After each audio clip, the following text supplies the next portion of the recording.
Hello world, welcome to the world famous Malt Beast studio located in Slippery Rock, Pennsylvania, right across from that delicious Subway. I am Ira Ritter. And I'm Rodney Gaskins. Thanks for joining us. Let's see what's going on around town. Let's start you off with some local news. About 45 minutes down the road, a fire damaged a recycling plant in Elwood City on Sunday. A fire ravaged the Inmico battery recycling plant in Elwood City. Nearby residents were advised to stay in their homes as the fire carried on. The fire called for more than 20 emergency responders due to the toxic nature of the chemicals inside the plant. The toxins being burned inside lithium ion batteries, located in the west building near where the fire started. The enormous smoke cloud could be seen from Pittsburgh Airport to Youngstown, Ohio. The cause of the fire has yet to be determined. Do the closed Grove gates annoy you? Well, they may be closed for good now, as there have been 4 suspects arrested for the armed robbery that took place last Thursday evening at the Grove apartment complex. 2 of the suspects included were members of the SRU football team and have since been removed from the team. Help came from Grove complex residents in the process of identifying both of the assailants. Dakota Hanna stated that we're actually moving to try and get the lease declared void so we can just get out of here ASAP. Other students also fear for their safety, stating that proper security measures have not been taken. An email sent campus-wide by President Cheryl Norton addressed the issue and confirmed that all suspects involved have been expelled from campus. Now, for some world news. In the wake of the turmoil going on in the world, the terror group ISIS is apparently becoming more tech savvy. They now have an IT help desk. Why, you ask? This type of technological advancement ups the terror group to a level that makes it much easier for them to communicate globally. Another technological device that they have been using is PlayStation 4. Which has been a common way of communicating, since this device makes it hard to decrypt any type of communication level. If you're listening, add me on PlayStation Network. I will beat you in Call of Duty. But more world news. Since the Paris attacks on November 13th, there have been many debates over security on how to prevent such attacks in the future. It has also reopened the debate over the religion of Islam, as it is somewhat to blame for the attacks. Grand Imam Sheikh Ahmed al-Tayyib, a top Sunni Muslim cleric in, I got a dab for that, Egypt, claims terrorism has no religion or identity. On the other side of the fence, Republican frontrunner Donald Trump wants to start a database to track all Muslims within the United States if elected president. What is going on in this world? Another topic that has stemmed from the Paris attacks has been the acceptance of Syrian refugees into the United States. The House of Representatives on Thursday have passed a bill to halt the number of refugees. The United States was willing to admit that they must be certified that the subject is not a threat to national security. Recent polls shows that more than half of the American citizens feel no Syrian refugees should be admitted at all. This has sparked debates over the issue of whether or not the United States should be responsible for any of these refugees. In more politics, on Sunday, Hillary Clinton proposed a tax credit for up to $6,000 for families that care for their loved ones. This tax credit will be for families that have to provide, pay, or coordinate care for aging or disabled family members. Clinton has said that there is a caregiver crisis in the nation now that the baby boomers are growing older. In 2015, the government spent more than $2 million on the Lifespan Respite Care Program. With Clinton's proposal, the spending will jump to $10,000 a year. That's a lot of money. Ben Carson has come under fire this week as he is being challenged of his knowledge of U.S. history. Hate that guy. The pediatric neurosurgeon is now sitting in a comfortable second behind Donald Trump, but has been releasing inaccurate statements. The first came from controversy over whether he was offered a scholarship to West Point, and most recently when the Carson campaign released a map with notable mistakes. The New England area was moved northeast by about 150 miles, and Connecticut was missing entirely. This week, he has made an inaccurate statements about Thomas Jefferson crafting our Constitution. Because Jefferson was not even involved in the drafting in 1787.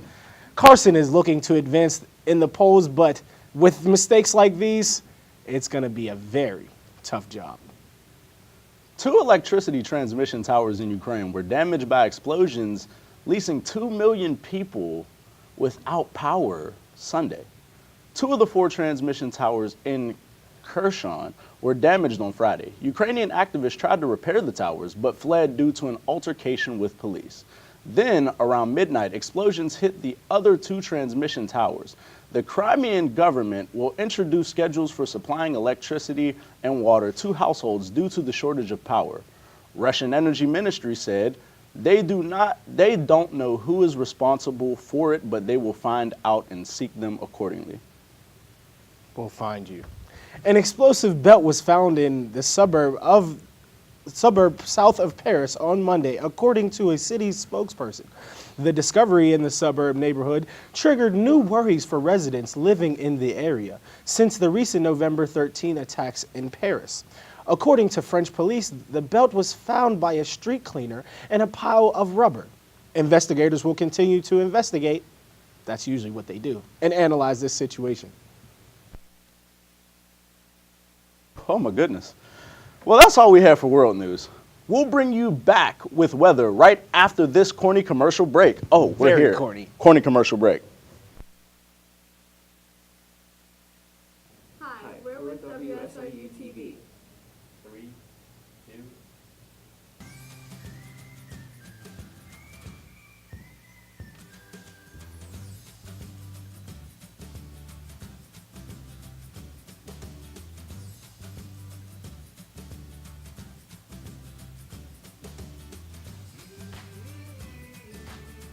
Hi, my name is Michael Johnson. I'm the Vice President here at WSRU TV. Whether you're in front of the camera or doing behind the scenes work, for me personally, I use it for editing and also doing writing for the scripts. Hi everyone, my name is Morgan Koziar and I'm an anchor here at WSRU TV News. I really enjoyed the experience and getting all the hands-on opportunities that I can, and hopefully it'll be beneficial in the workforce. I'm Haley Sweetland. I'm the president at WSRU TV. I would invite anyone to come to this club.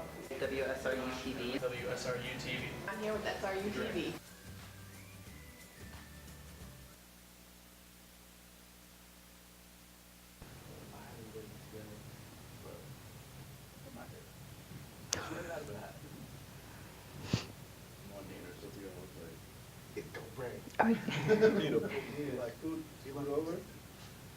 Which one?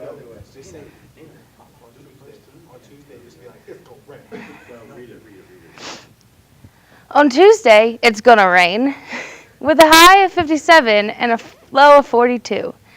On Wednesday, we have a high of 49 and a low of 40. On Thursday, a high of 45 and a low of 36.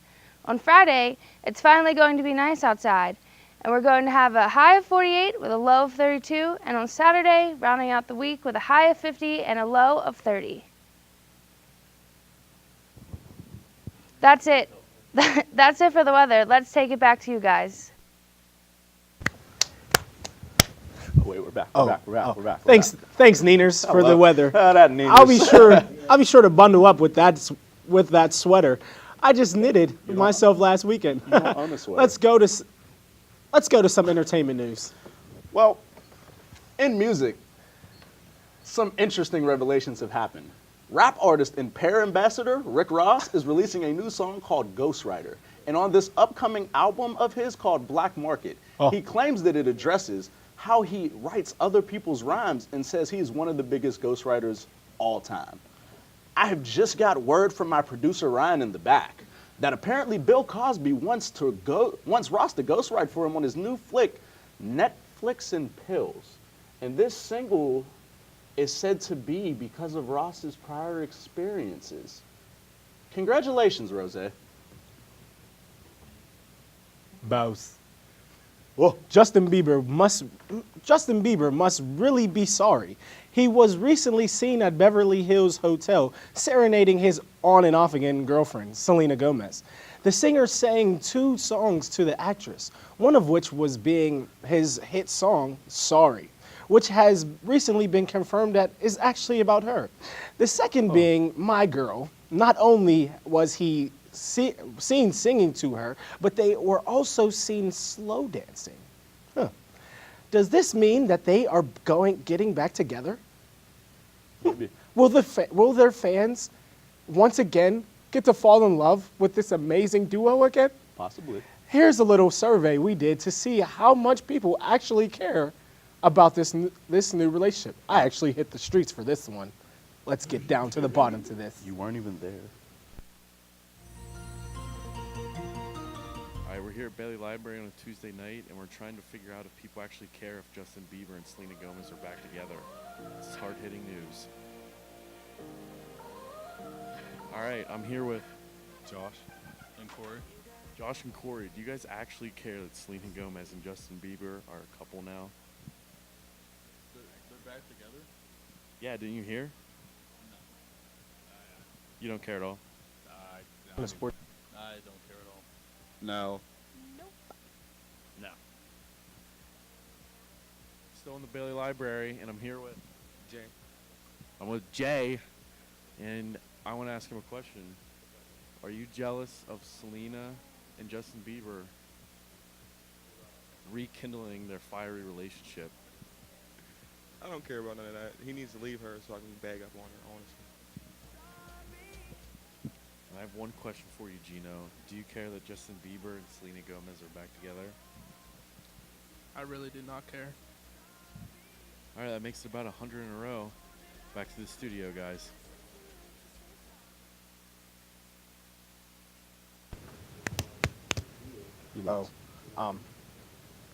Honestly, I think I'm starting to catch a little Bieber fever myself.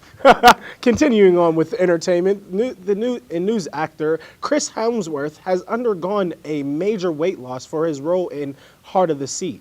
Hemsworth is known for his roles as Thor, best known for his best body in Hollywood, but is hardly recognizable in the photo he recently shared. He achieved the weight loss by dropping down to 500 calories a day. Hemsworth will be appearing in the feature film and released in December 11th, 2015. Al Roker this past week filed a report with the New York Taxi Commission after being racially profiled by a New York taxi driver. Roker says he and his 13-year-old son were passed up by a taxi driver, only to find out that the driver picked up a white passenger on the next block. The Today weatherman vented on Twitter, of all places, about how painful it was to explain to his son why the caddy dissed him. He added, not all NYC taxi drivers are bad, but he wants to weed out the bad apples in the big city. Roker says it hurts though, and he wonders why Uber wins. This is the WSRU TV, and we will be back with sports right after this commercial break. Hi, we're with WSRU TV. 3, 2.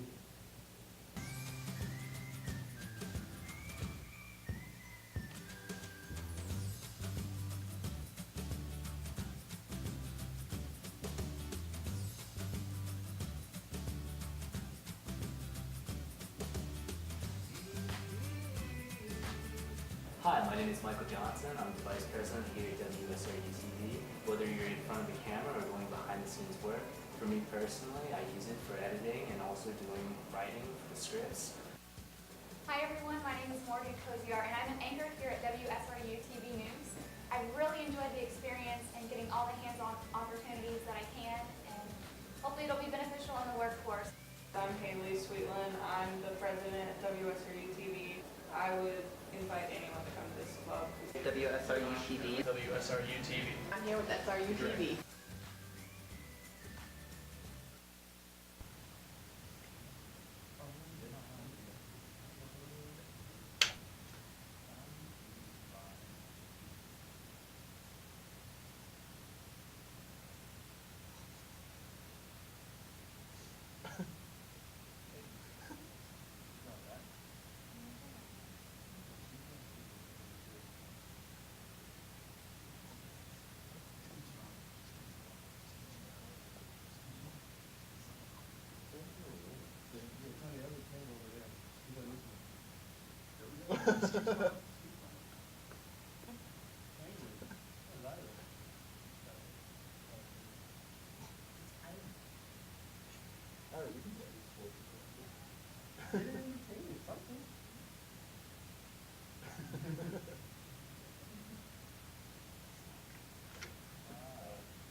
I'm Adam here with your sports report, and let's get started with highlights from the Steel City as the Penguins were victorious over the Colorado Avalanche by the score of 4-3. The stars of the game were Malkin and Crosby, as they both scored goals in the same game. The Penguins are now 56-4-1 when both Crosby and Malkin score. The Penguins improved their record to 12-7, with their next home game coming up Saturday night against the San Jose Sharks. The face-off is set for 7 o'clock. The MLB schedule has just been released, and your Pittsburgh Pirates will be part of opening day celebrations April 3rd. They will be playing the St. Louis Cardinals on ESPN at 1:05 in front of a national audience.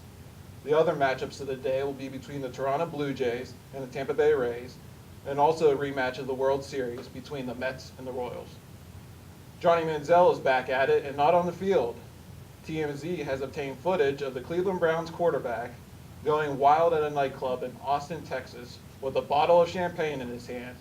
Sources say this was only the first night of a weekend binge drinking and partying. Manziel started off his bye week festivities at Rio Rooftop Nightclub in Austin on Thursday night, where witnesses say he partied and boozed with friends all night long. Johnny Football didn't receive any form of punishment with his actions, but this does contradict what he's been telling the Cleveland Browns. And we'll end with this note: Cleveland still sucks. Back to you guys at the desk. Right, Shots fired. Bang. Well, okay. That's all we have for you today here at the world famous Maltby Studio at Slippery Rock. You have a great day, even though it's raining. We killed it. We nailed it. No.